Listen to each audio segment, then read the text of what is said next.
ജനങ്ങൾ നല്ലപോലെ മനസ്സിലാക്കുന്നുണ്ട്. ജനങ്ങൾ കണ്ടുകൊണ്ടിരുന്നതാണ്. ഞാൻ എങ്ങനെയാണെന്നറിയാം, മുമ്പിരുന്നപ്പോൾ ജനപ്രതിനിധിയായിരുന്നപ്പോൾ. അപ്പോൾ ഇനി എങ്ങനെയായാലും ഇത് കുറച്ചുകൂടി സ്വാതന്ത്ര്യമുള്ളൊരു പ്ലാറ്റ്ഫോമാണിപ്പോൾ. അപ്പോൾ തീർച്ചയായിട്ടും കുറെ കൂടി കാര്യങ്ങൾ ചെയ്യാൻ പറ്റുമെന്ന് തന്നെയാണ്. കൊല്ലത്ത് വലിയ വാശിയേറിയ മത്സരം നടക്കുന്നതാണ് കൊട്ടാരക്കര. അവസാന വട്ടവും വോട്ടർമാരെ നേരിൽ കണ്ട് വോട്ടുറപ്പിക്കാനുള്ള തിരക്കിലാണ്. കൊട്ടാരക്കര ടൗണിലാണുള്ളത്. ഐഷാപ്പറ്റിക്ക് വേണ്ടി വോട്ട് ചോദിക്കുന്നതിന് വേണ്ടി കൊടിക്കുന്നിൽ സുരേഷ് എം പി തന്നെ നേരിട്ടെത്തിയിട്ടുണ്ട്. ഈ അവസാന ഘട്ടത്തിൽ എത്തി നിൽക്കുകയാണ് പ്രചരണം. എങ്ങനെയുണ്ട് കൊട്ടാരക്കരയിൽ ഒരു ട്രെൻഡ്? കൊട്ടാരക്കരയിൽ UDF അനുകൂലമായ ട്രെൻഡാണ്. അഡ്വക്കേറ്റ് ഐഷാപ്പറ്റിയാണ് UDF സ്ഥാനാർത്ഥിയായി മത്സരിക്കുന്നത്. നമുക്കറിയാം, UDF തട്ടകമായിരുന്നു കൊട്ടാരക്കര. ശ്രീമാൻ ആർ ബാലകൃഷ്ണപിള്ള UDF സ്ഥാനാർത്ഥിയായി മത്സരിക്കുമ്പോൾ അദ്ദേഹത്തെ പരാജയപ്പെടുത്തിക്കൊണ്ടാണ് LDF സ്ഥാനാർത്ഥിയായ ഐഷാപ്പറ്റി വിജയിച്ചത്. ഇപ്പോൾ UDF മത്സരിക്കുന്നു.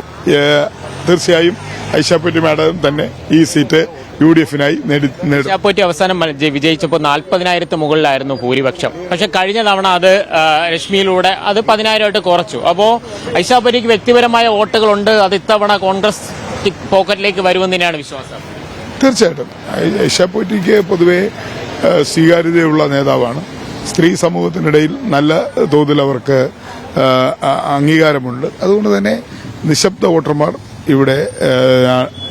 വോട്ടർമാരായിരിക്കും ഇവിടെ ആര് ജയിക്കണമെന്ന് തീരുമാനിക്കുന്നത്. മണ്ഡലത്തില് രാഷ്ട്രീയം, വികസനം, അതിനൊക്കെ അപ്പുറം വ്യക്തിപരമായ പല കാര്യങ്ങൾ പോലും പലപ്പോഴും പ്രചരണ ഘട്ടത്തിലേക്ക് വന്നു. വ്യക്തിപരമായ ഐഷാപ്പറ്റി അവർ CPM-ൽ നിന്ന് 3 പ്രാവശ്യം MLA ആയി, ജില്ലാ പഞ്ചായത്ത്. പക്ഷെ CPM അവരെ പുറത്തിറങ്ങി. ബാലഗോപാൽ ഇവിടെ MLA ആയി മന്ത്രി ശേഷം അവരെ വീട്ടുതടങ്കലിലാക്കി. അവർക്ക് പൊതു പരിപാടിയിൽ പങ്കെടുക്കാൻ അനുവാദമുണ്ടായിരുന്നില്ല. മരണവീടുകളിൽ, കല്യാണ വീടുകളിൽ പോകാൻ അനുവാദമുണ്ടായിരുന്നില്ല.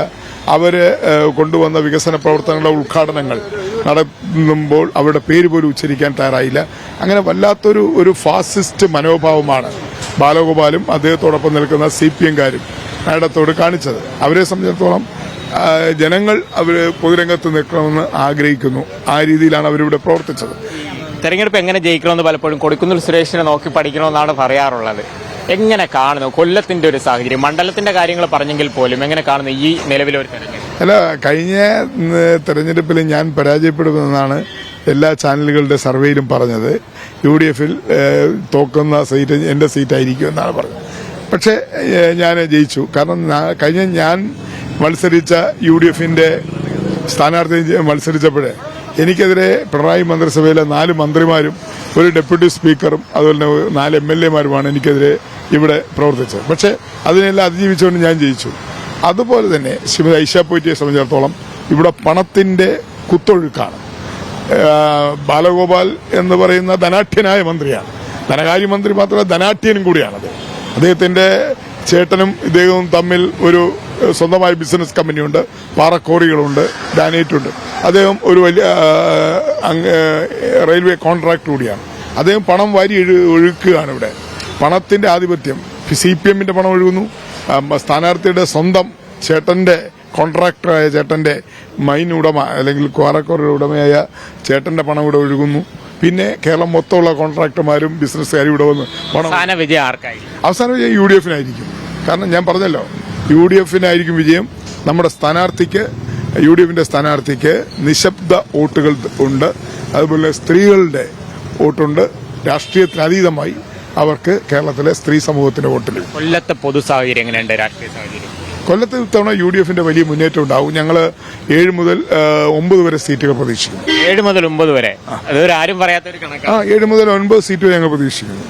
2 സീറ്റുകൾ മാത്രമാണ് ഒരു സംശയത്തിൽ നിൽക്കുന്നത്. അവിടെ നല്ല പൊരിഞ്ഞ പോരാട്ടം നടക്കുകയാണ്. ഈ കൊട്ടാര AK ആന്റണി മുഖ്യമന്ത്രി ആ കാലഘട്ടത്തിൽ ഏതാണ്ട് 12 സീറ്റിൽ 10 സീറ്റ് വരെ ഞങ്ങൾ ഇവിടെ ജയിച്ചിട്ടുണ്ട്. അതുകൊണ്ട് കൊല്ലത്ത് അങ്ങനെ അതിശയോക്തിയൊന്നുമല്ല.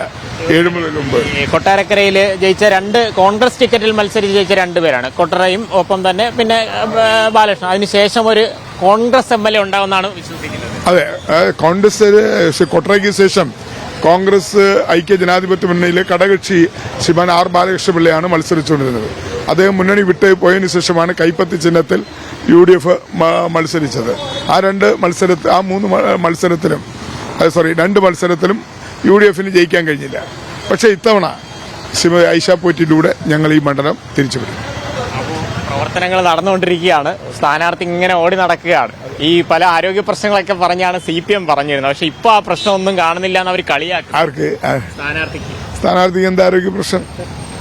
അവർക്ക് ഒരു ആരോഗ്യ പ്രശ്നം. അവരെ വീട്ടിൽ തളച്ചിടുകയായിരുന്നു. പുറത്തിറങ്ങാൻ ബാലഗോപാൽ ഇവിടെ MLA ആയി മന്ത്രിയായി വന്നപ്പോൾ അവരെ പുറത്തിറങ്ങാൻ അനുവദിച്ചില്ല. കാരണം ബാലഗോപാലിന്റെ വേദികളിൽ ഐഷ പോറ്റി ചെന്നാൽ ശ്രദ്ധാകേന്ദ്രം ഐഷ പോറ്റിയായി മാറും എന്നുള്ളത് കൊണ്ട് ഇവിടുത്തെ സഹാക്കന്മാർ അവരെ വെളിയിൽ ഇറങ്ങാൻ അനുവദിച്ചില്ല. വലിയ ഭൂരിപക്ഷത്തിൽ വിജയിക്കുമെന്ന് ഒരു വലിയ ഇലക്ഷൻ മാനേജർ അങ്ങ് പറയുകയാണ്. അദ്ദേഹം പറയുന്ന അദ്ദേഹത്തിന് ആ കണക്കുകൂട്ടൽ കൃത്യമായിട്ട് അറിയാമല്ലോ. എപ്പോഴും ഒരു വലിയ നേതാവാകുമ്പോൾ മൊത്തം സ്ഥലത്തും ഉള്ള സൂപ്പർവിഷൻ കൂടെ നോക്കണം.